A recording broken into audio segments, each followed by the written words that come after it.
tutti, sono Alessio Serafini della delegazione di Verona. Oggi partecipo per la quarta volta, insomma, il gioco motivo ci sia.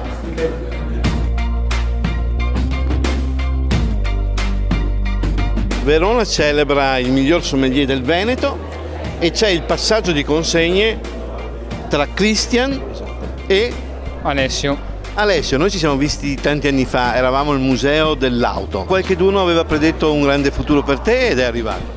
Poi alla volta i risultati arrivano, basta sapersi rimboccare le maniche, studiare, applicarsi, non farsi mai prendere di sconforto, perché comunque le persone più brave di te ci sono sempre e non sei mai numeri uno, quindi sì, la perseveranza ripaga, anche perché poi visto in una crescita personale è quello il vero risultato. Un titolo può fare comodo, chiaro, però bisogna vederla nella propria esperienza di vita e di quello che si vuole fare nella vita.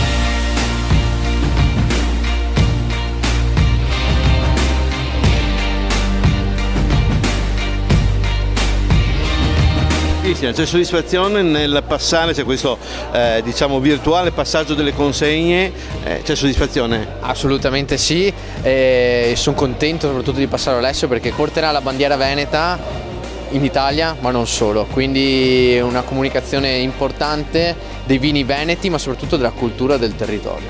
Un consiglio, uno solo. Prenditi delle ferie perché non ne avrai tante.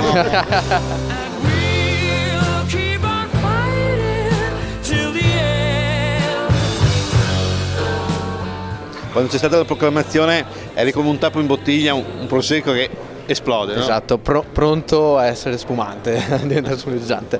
Comunque io do appuntamento ai nostri telespettatori perché so che è in programma proprio al Vinitaly un'occasione di nuovo di degustazione con voi due protagonisti. Esattamente, sì. Graziano mi anticipa. Martedì alle 15 se non erro nella regione Veneto saremo appunto io e Alessio a tenere una degustazione. Mi fa piacere venire a scoprirlo proprio adesso che sono invitato. Beh, Che momento migliore? ma sì, ma dai, insomma, visto che ci siamo.